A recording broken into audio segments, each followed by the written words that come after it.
छत्ता तोरे राज में धक धक धरनी होय, और जित जित घोड़ा पग धरे तित तित हीरा होय, और जित जित घोड़ा मुख करे तित तित फत्ते हो। जी हाँ मित्रों, नमस्कार। आज हम बात कर रहे हैं अपने चैनल जय जय बुंदेलखंड के माध्यम से। बुंदेलखंड का एक ऐसा चैनल जो आपको जमीनी हकीकत की जानकारी देंगे, और बात कर रहे हैं महाराजा छत्रसाल जी देव के बारे में।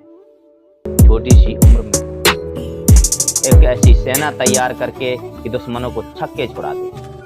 माँ भवानी का संपूर्ण आशीर्वाद, कृपा दृष्टि, कृपा पात्र रहे। छत्रसाल जी के बारे में कहा जाता है कि उनके पास एक ऐसा घोड़ा था, एक किस तरह का सगुन विचार घोड़ा था कि जहां पर भी वो मुंह कर देता था उसी ओर वो युद्ध करने जाते थे, और वह युद्ध निश्चय ही वो फतेह करके आते थे। 1649 में जिनका प्रादुर्भाव हुआ, ऐसे वीर पुत्र वीर चंपत राय के छोटे पुत्र और लाल कुंवर के लाल महाराजा छत्रसाल जी, जिनके जीवन का संघर्ष अब शुरू होता है। साथियों, हम आपको बता दें कि महाराज चंपत राय जी के बहुत ही प्रिय मित्र थे राय सिंह, जो कि राव राय सिंह जी शिवपुरी मध्य प्रदेश से आए हुए थे, और उनको उनके पिता चंपत राय जी ने 16 लाख की जागीर दी थी, जो कि वह जागीर कुंवरपुर के नाम से जानी जाती थी, जो बाद में सुगरा हुई, और उनके ही संरक्षण में महाराज छत्रसाल का बढ़ना शुरू हुआ।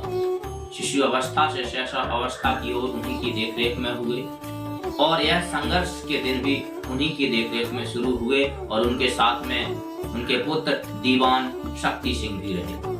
दीवान शक्ति सिंह, अनिरुद्ध सिंह आदि अनेकों सामंतों ने उनका साथ दिया, ताकि वह बुंदेलखंड के वीर योद्धा के रूप में उभर करके सामने आ सके।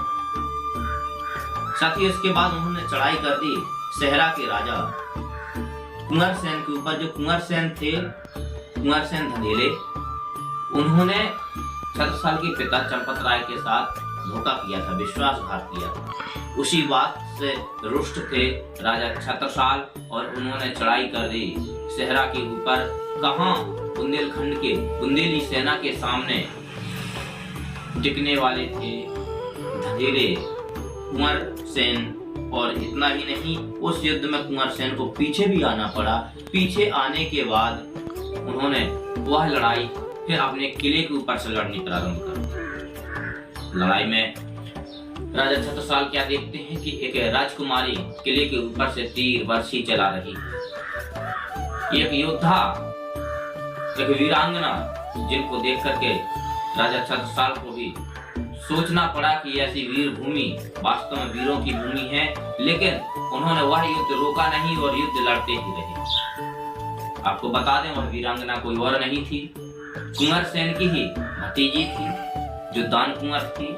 दान कुंवर उनका नाम था। इसके बाद जब युद्ध कुंवर सेन हारने वाले थे, संधि प्रस्ताव हुआ। कुंवर सेन की भतीजी की शादी, दान कुंवर की शादी राजा छत्रसाल के साथ हुई, और इसके बाद राजा छत्रसाल ने अपने विजय पताका रोकी नहीं और बढ़ानी जारी रखी। इसके बाद उन्होंने सिरवंश के आसिम खां से युद्ध किया। आसिम खां को युद्ध में हराने के बाद वो धमोनी के खालिद खां को रोनते हुए अपने विजय पताका आगे बढ़ाते हुए जा रहे थे।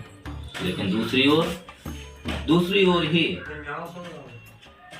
औरंगजेब, जो जिंदा पीर थे, उनके दिमाग पर एक शैतानी सूचनाएं आनी शुरू हो गई। उन्हें लगा कि अगर बुंदेलखंड पर ऐसा योद्धा पैदा हो गया तो यह निश्चय ही हमारे लिए खतरा होगा, और यह दिल्ली के सिंहासन को तक हिला देगा। उन्होंने अपनी ओर से लड़ने की योजना बनाई। उससे पहले धमोनी के खालिद खां के एक मित्र थे, बांसा के राजा केशव राय डांगी। जो बांसा है वह मध्य प्रदेश सागर से 16 मील के आसपास है। तो उन्होंने भी, केशव राय डांगी ने युद्ध करने की शुरुआत कर दी बांसा के राजा ने राजा छत्रसाल के साथ। राजा छत्रसाल ने कहा, देखिए केशव राय जी, हमारे आपके बीच में युद्ध हो रहा है, क्योंकि यह युद्ध आपसी का युद्ध है। हम नहीं चाहते कि सेना किसी तरह से लड़े। तो केशव राय कुमल योद्धा था, और मल्लयुद्ध होने के साथ साथ 45 वर्ष की उम्र उस समय केशव राय की थी, 26 वर्ष की उम्र राजा छत्रसाल की थी। दोनों के बीच में मल्लयुद्ध होने लगा, जो जरासंध के बीच में और भीम के बीच में द्वापर युग में हुआ था। और इस युद्ध को भी राजा छत्रसाल ने हर प्रकार से लड़ा, यहाँ तक कि वह युद्ध लड़ते लड़ते फिर तीर और बर्छी से युद्ध होने लगा। एक बर्छी राजा छत्रसाल की केशव राय डांगी के सिर के पास लगी और कनपटी को फाड़ते हुए निकल गई। केशव राय डांगी वहीं पर शहीद हो गए, वहीं पर वीर गति को प्राप्त हुए। तो जिस तरह से भीम ने उस युद्ध को जीतने के बाद वह सारी जमीन दे दी थी उनके पुत्र को जरासंध के, इसी तरह से छत्रसाल ने भी वह सारी जो जागीर प्राप्त हुई थी वह केशवराय डांगी के पुत्र विक्रमादित्य को दे दी। और विक्रमादित्य यानी कि विक्रमजीत को देने के बाद वो आगे के लिए युद्ध की तैयारियां बनाने लगे। युद्ध तो जीत लिया था, लेकिन औरंगजेब को जैसे ही पता चला, औरंगजेब के कान खड़े हो गए और इसके बाद उसने अपना एक वीर सरदार रहुल्ला खां को भेजा 1673 में। रहुल्ला खां युद्ध करने के लिए राजा छत्रसाल से आए, तभी क्षेत्रीय राजाओं ने भी रहुल्ला खान का साथ दिया, ना कि छत्रसाल का। ऐसी विकट परिस्थिति में भी क्षेत्रीय सहयोग राजा छत्रसाल को नहीं प्राप्त हुआ। ओरछा की ओर से, दतिया की ओर से और चंदेरी की ओर से सब जगह की सेनाएं राजा छत्रसाल के विरोध में रहुल्ला खां के साथ लड़ रही थी। रहुल्ला खां जो कि एक वीर योद्धा था और वीर योद्धा होने के साथ साथ वह के युद्ध में भी लगातार पारंगत था, लेकिन बारूद भी थे, तोपखाने भी थे, तोपचें भी थी उनके पास, समस्त उस समय के उपयोगी औजार थे, हथियार थे। युद्ध प्रारंभ हुआ। राजा छत्रसाल ने देखा कि जब तक इनके पास बारूद की पर्याप्त मात्रा रहेगी तब तक इनको हराना असंभव है। राजा छत्रसाल ने अपने विश्वसनीय वीर दीवान को सेना का नेतृत्व करने के लिए रखा और आप अकेले ही घोड़ा लेकर के बारूद खाने में, जहां बारूद रखा हुआ था, उसमें घुस गए और घुस करके बारूद खाने की रक्षा कर रहे थे समर सिंह को मारा और उनको मौत के घाट उतारने के बाद पूरे बारूद खाने में आग लगा दी। आग लगना था, इतने में ही पूरे के पूरे रहुल्ला खां की सेना के समझ लीजिए कि पैर उखड़ गए और भाग खड़ी हुई पूरी सेना के भाग जाने के बाद वह युद्ध जो गढ़ कुंडा में हो रहा था, वह युद्ध राजा छत्रसाल ने जीत लिया। लेकिन फिर इसके बाद भी उन्होंने अपना युद्ध पताका रोका नहीं और विजय रथ को बढ़ाते हुए 1675 में आपने पन्ना के गौड़ राजा के ऊपर आक्रमण कर दिया। गौड़ राजा के ऊपर आक्रमण कर देने के बाद आपने वहां के राजा को भी जीता और पन्ना को अपनी एक स्थायी राजधानी के रूप में आगे चल करके बनाया, जो कि उनके बड़े पुत्र राजा हृदय शाह ने पन्ना को राज संभाला था। आगे हम वह कथा बताएंगे, लेकिन उसके पहले हम आपको भी और भी आगे की कहानी बताते हैं कि इसके बाद 1679 में राजा छत्रसाल की सेना 10 गुना बढ़ चुकी थी। इतना एक विशाल सेना नेतृत्व उनके पास हो चुका था, उनकी पूरी ढांक आसपास के क्षेत्रों में बज रही थी। रहुल्ला खां की बहुत ही बुरी तरह से दुर्गति हार होने के बाद औरंगजेब तिलमिला गया। औरंगजेब ने तिलमिला करके अपना फिर एक और सैनिक भेजा, तहब्बर खां। तहब्बर खां एक वीर योद्धा था जो उस समय के मेवाड़ के युद्ध में भी व्यस्त था और मराठों से युद्ध में भी व्यस्त था। लेकिन उन्होंने सारी ओर की अपनी वीरता समेटी और आकर के चढ़ाई करने के लिए तैयारी कर दी राजा छत्रसाल की ओर। तभी दूसरी भी एक वाकया घटे कि हमीरपुर के पास एक गांव है सांवर के जमींदार थे, जागीरदार थे। उन्होंने अपनी बेटी की शादी राजा छत्रसाल के साथ करना चाह रहे थे। राजा छत्रसाल ने रोक दिया कि हमें शादी नहीं करनी है। तभी उनके सैनिकों ने समझाया कि महाराज ये जो एक समझौता हो रहा है एक शादी के राजनीतिक कारणों से चल रही है, इस समय जरूरी है। राजा छत्रसाल सबके समझाने से मान भी गए और उन्होंने शादी में पूरी बारात जो थी वो सैनिकों की बारात सजा दी। ढाल तलवार के साथ सैनिक सज्जित हो चुके थे और सज्जित होकर के उन्होंने आकर के शादी के मंडप में उपस्थिति अपनी दर्ज कर दी। लेकिन उस ओर से तहब्बर खां भी अपनी सेना के साथ पूरी सेना बढ़ाए हुए चले आ रहे। तभी राजा छत्रसाल के गिद्ध थे, गिद्ध कहा जाता था उन्हें, जो उस समय के जो सूचना दिया करते थे कि इस समय क्या हो रहा है, कहाँ से क्या चल रहा है, और जो सूचना देते थे उन्हें गिद्ध कहता है। तो गिद्ध ने भाग करके आया और राजा छत्रसाल जो उस समय भांवरों में बैठे हुए थे, कहा महाराज आप यहाँ शादी में व्यस्त थे, लेकिन वहां पर तहब्बर खां की सेना भागती चली आ रही है, 4 मील दूर बची हुई है हमसे।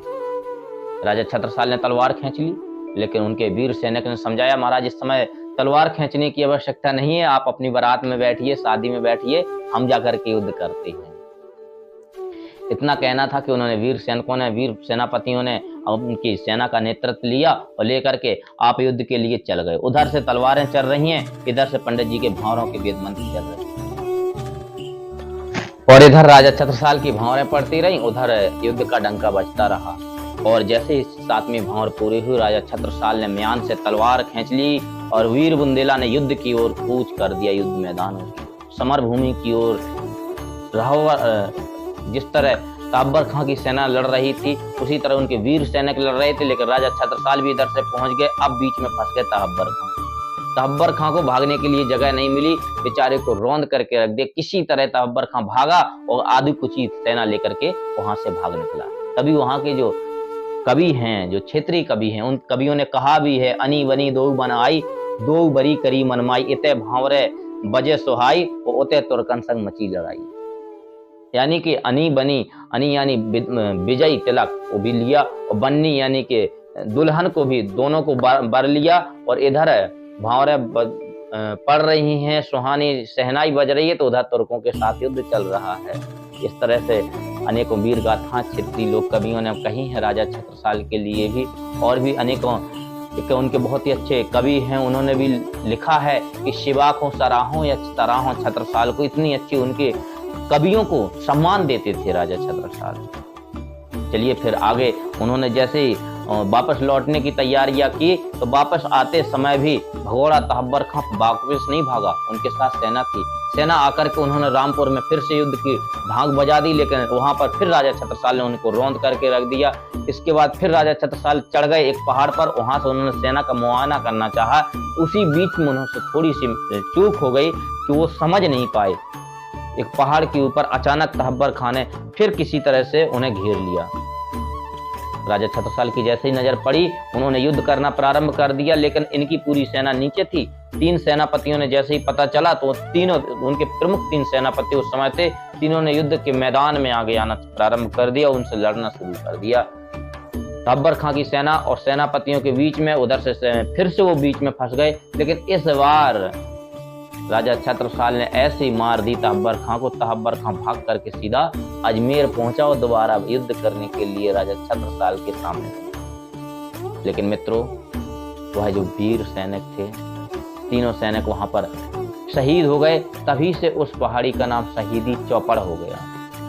तो ये युद्ध की व्यवस्थाएं थी। और इसके बाद औरंगजेब ने फिर एक बड़ी विशाल सेना भेजी। ग्वालियर की सेना उस समय लड़ने के लिए उनसे तैयार थी, इलाहाबाद की सेना थी, दतिया की सेना थी, ओरछा की सेना थी, चंदेरी की सेना थी। सब सेना इकट्ठी कर ली औरंगजेब ने, और वो सभी सेनाएं राजा छत्रसाल से लड़ने की तैयारी में थी। राजा छत्रसाल ने परिस्थितियों को भांपते हुए संधि प्रस्ताव भेजा, लेकिन औरंगजेब ने तुरंत ही वह संधि प्रस्ताव मंजूर कर लिया, क्योंकि औरंगजेब भी उस समय मराठों से युद्ध में व्यस्त थे। वो चाहते थे, उनके लिए थे कि आग अलग से एक्स्ट्रा मुसीबत आ गई थी। उन्होंने तुरंत संधि प्रस्ताव स्वीकार कर लिया, लेकिन वह संधि ज्यादा नहीं चली। 1 माह बाद संधि फिर टूट गई। संधि टूटने के बाद फिर क्या हुआ, राजा छत्रसाल के बीच में, उनके बीच में फिर से युद्ध की स्थिति बन आई। इसी के साथ 1684 में पन्ना में उनका राज्याभिषेक हुआ, उनके राजगुरु प्राणनाथ जी के द्वारा। प्राणनाथ जी ने उनका और महाराजा की उपाधि दी।